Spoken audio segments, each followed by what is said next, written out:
ਵਾਹਿਗੁਰੂ ਜੀ ਕਾ ਖਾਲਸਾ ਵਾਹਿਗੁਰੂ ਜੀ ਕੀ ਫਤਿਹ। ਸਤਨਾਮ ਸ੍ਰੀ ਵਾਹਿਗੁਰੂ ਸਾਹਿਬ ਜੀ। ਧੰਨ ਵਾਹਿਗੁਰੂ ਸਾਹਿਬ ਜੀ।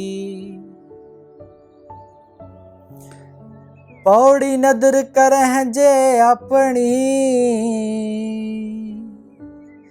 ਤਾਂ ਨਦਰੀ ਸਤਿਗੁਰ ਪਾਇਆ। ਇਹ ਜਿਉ ਬਹੁਤੇ ਜਨਮ ਭ੍ਰਮਿਆ, ਤਾਂ ਸਤਿਗੁਰ ਸ਼ਬਦ ਸੁਣਾਇਆ। ਸਤਿਗੁਰ ਜੇ ਵੜਦਾ ਤਾਂ ਕੋ ਨਹੀਂ, ਸਭ ਸੁਣਿਓ ਲੋਕ ਸਭਾਇਆ। ਸਤਿਗੁਰ ਮਿਲੇ ਸੱਚ ਪਾਇਆ, ਜਿਨੀ ਵਿੱਚੋਂ ਆਪ ਗਵਾਇਆ। ਜਿਨ ਸੱਚੋਂ ਸੱਚ ਬੁਝਾਇਆ, ਜਿਨ ਸੱਚੋਂ ਸੱਚ ਬੁਝਾਇਆ। ਸੋ ਆਪਾਂ ਬੜੇ ਪਿਆਰ ਅਤੇ ਟਿਕਾ ਦੇ ਨਾਲ ਬੈਠ ਕੇ ਆਸਾ ਕੀ ਵਾਰ ਜੀ ਦੀ ਚੌਥੀ ਪੌੜੀ ਦਾ ਪਾਠ ਸਰਵਣ ਕੀਤਾ ਹੈ। We have just listened to the part of the fourth ਪੌੜੀ of Asa Ki war. So now let us try to understand what Guru Pasha is explaining to us in this ਪੌੜੀ. ਆਓ ਇਹ ਸਮਝਣ ਦੀ ਕੋਸ਼ਿਸ਼ ਕਰੀਏ ਕਿ ਪਾਤਸ਼ਾਹ ਇਸ ਪੌੜੀ ਦੇ ਰਾਹੀਂ ਸਾਡੇ ਨਾਲ ਕਿਹੜਾ ਉਪਦੇਸ਼ ਸਾਂਝਾ ਕਰਨਾ ਚਾਹ ਰਹੇ ਹਨ। ਪੌੜੀ ਦੀ ਸ਼ੁਰੂਆਤ ਹੁੰਦੀ ਹੈ, ਗੁਰੂ ਸਾਹਿਬ ਜੀ ਕਹਿੰਦੇ ਨੇ ਨਦਰ ਕਰੇ ਜੇ ਆਪਣੀ, ਤਾਂ ਨਦਰੀ ਸਤਿਗੁਰ ਪਾਇਆ। ਤਾਂ ਇੱਥੇ ਅਸੀਂ ਧੋਖਾ ਖਾ ਜਾਂਦੇ ਹਾਂ, ਕਿਉਂਕਿ ਜਦੋਂ ਸਾਡੇ ਪ੍ਰਚਾਰਕਾਂ ਨੇ ਪ੍ਰਚਾਰ ਕੀਤਾ, ਅਰਥ ਕਰਨ ਵਾਲੇ ਨੇ ਅਰਥ ਕੀਤੇ, ਤਾਂ ਇਦਾਂ ਕੀਤੇ ਵੀ ਨਦਰ ਕਰੇ ਜੇ ਆਪਣੀ। ਗੁਰੂ ਪਾਤਸ਼ਾਹ ਰੱਬ ਦੀ ਗੱਲ ਕਰ ਰਹੇ ਹਨ ਵੀ ਹੇ ਰੱਬ ਜੀ, ਜਦੋਂ ਮੇਰੇ ਉੱਤੇ ਤੁਹਾਡੀ ਕਿਰਪਾ ਹੋਵੇ ਫਿਰ ਮੈਂ ਗੁਰੂ ਤੱਕ ਪਹੁੰਚ ਸਕਦਾ। ਆਖੋ ਸਤਨਾਮ ਸ੍ਰੀ ਵਾਹਿਗੁਰੂ। ਪ੍ਰਚਾਰਕ translated these ਪੰਕਤੀਆਂ, they translated like this: we nadar karen je apne. Guru Pasha is talking about God. When God bestows his kirpa upon us, then we can go on the path to finding our Guru. But does Guru Nanak Pasha's God work this way? No, it is the Pujari God who works that way. He can be bought. His kirpa can be bought. Guru Nanak Pasha's God, his kirpa cannot be bought. His kirpa is all around us. It is up to us to obtain that kirpa.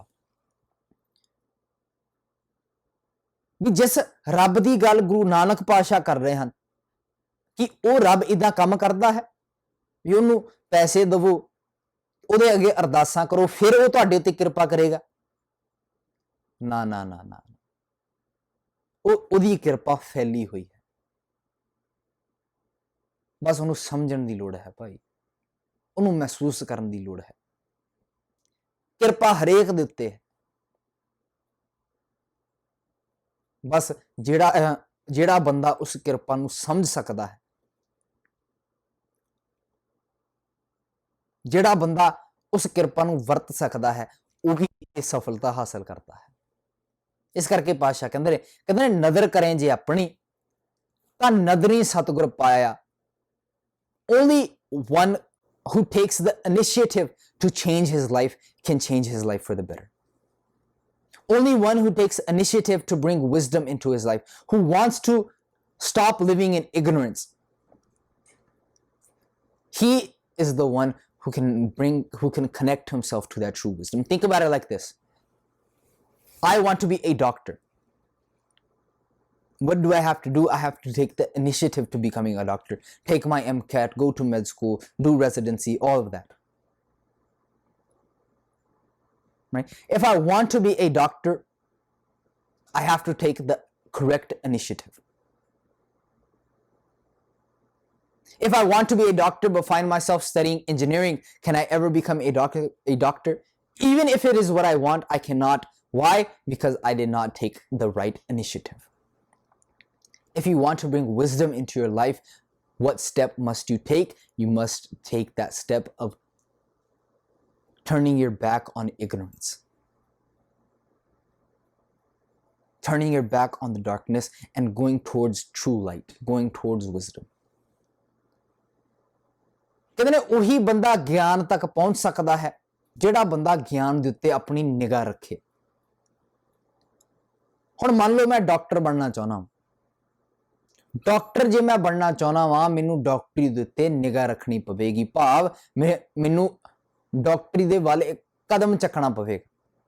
ਜੇ ਮੈਂ doctor ਬਣਨਾ ਚਾਹਿਆ ਪਰ ਮੈਂ study engineering ਦੀ ਕਰ ਰਿਹਾ ਵਾਂ, ਕੀ ਮੈਂ ਡਾਕਟਰ ਬਣ ਸਕਦਾ ਕਦੇ? ਭਾਵੇਂ ਮੇਰੀ ਇੱਛਾ ਹੋਵੇ ਦਿਲ ਦੀ ਮੈਂ ਡਾਕਟਰ ਬਣਨਾ, ਪਰ ਪੜ੍ਹਾਈ ਮੈਂ ਇੰਜੀਨੀਅਰਿੰਗ ਦੀ ਕਰ ਰਿਹਾ, ਡਾਕਟਰ ਮੈਂ ਕਦੇ ਨਹੀਂ ਬਣ ਸਕਦਾ। ਕਿਉਂ? ਕਿਉਂਕਿ ਡਾਕਟਰੀ ਵੱਲ ਕਦਮ ਨਹੀਂ ਚੱਕਿਆ।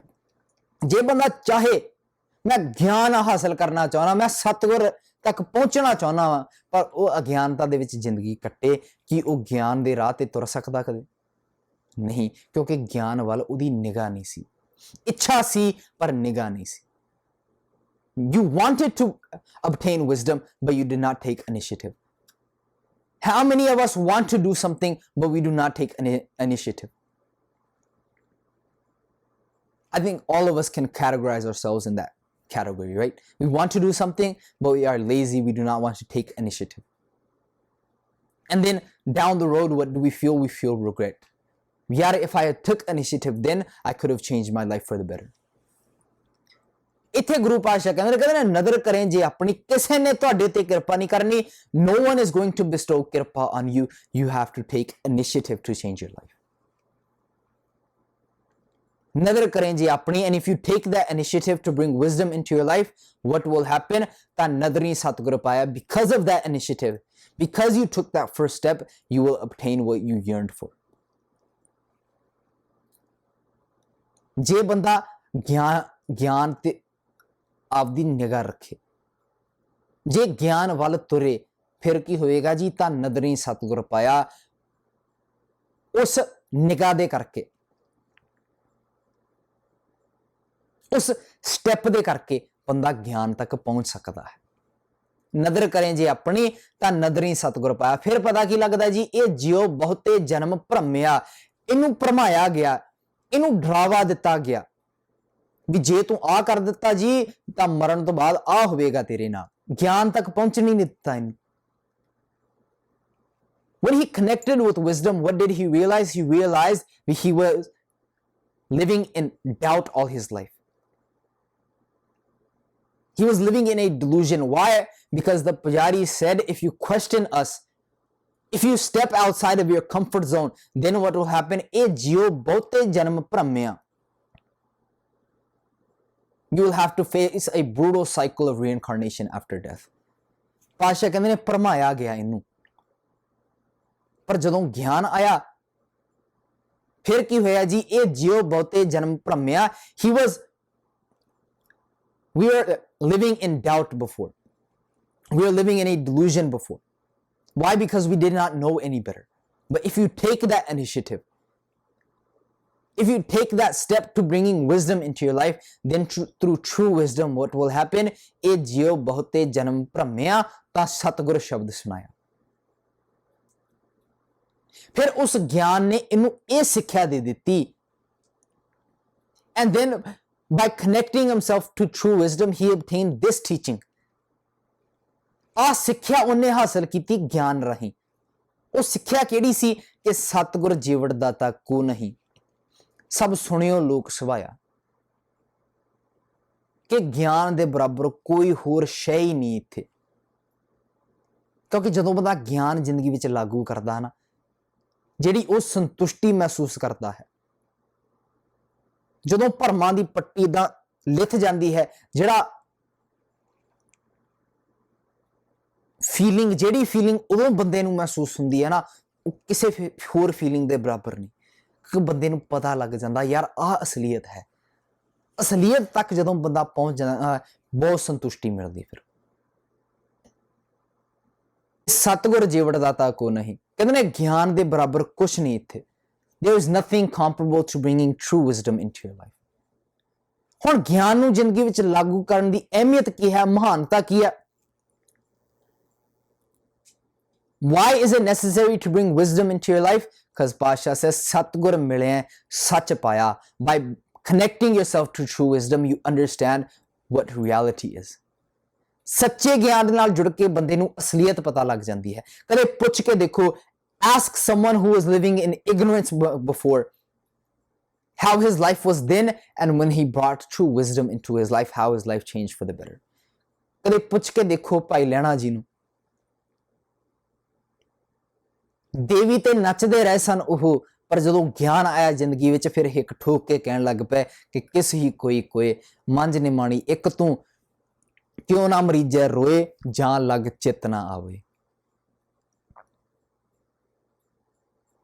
ਜਦੋਂ ਭਰਮਾਂ ਦੀ ਪੱਟੀ ਖੁੱਲ ਜਾਂਦੀ ਹੈ, ਜਦੋਂ ਅਗਿਆਨਤਾ ਦੀ ਪੱਟੀ ਖੁੱਲ ਜਾਂਦੀ ਹੈ, ਜਦੋਂ ਬੰਦਾ ਅਸਲੀਅਤ ਪਛਾਣਨ ਲੱਗ ਪੈਂਦਾ ਹੈ ਨਾ, ਫਿਰ ਉਹ ਇਦਾਂ ਮਾਣ ਨਾਲ ਕਹਿੰਦਾ ਹੈ ਕਿ ਜਿਹੜੀਆਂ ਗੱਲਾਂ ਦੇ ਵਿੱਚ ਮੈਂ ਵਿਸ਼ਵਾਸ ਪਹਿਲੋਂ ਰੱਖਦਾ ਸੀ ਨਾ, the superstitions I used to believe in before,